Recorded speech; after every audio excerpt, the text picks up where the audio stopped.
Saudara, sebelum melakukan aktivitas belajar dan mengajar kembali, para santri di Dayah Mahyal Ulum Al-Aziziyah di Aceh Besar yang baru saja kembali dari kampung halaman di berbagai daerah di Aceh, termasuk Sumatera Utara, Kamis menjalani rapid test untuk mencegah penyebaran wabah virus corona di pesantren.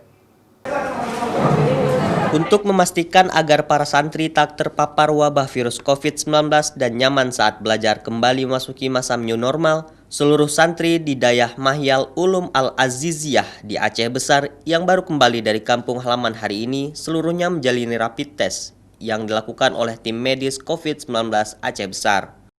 Rapid test massal yang dilakukan di Lembaga Pendidikan Islam atau Dayah di Aceh ini merupakan program pemerintah Aceh sebagai upaya memutus mata rantai penyebaran virus COVID-19. Ditargetkan 3.000 warga Aceh termasuk di lembaga pendidikan akan mendapatkan rapid test gratis. Rapid test gratis untuk para santri di pesantren ini sebagai bentuk kepedulian pemerintah terhadap lembaga pendidikan Islam di Aceh, sama halnya seperti lembaga lainnya, karena Dayah termasuk salah satu wabah pendidikan kekhususan di Provinsi Aceh.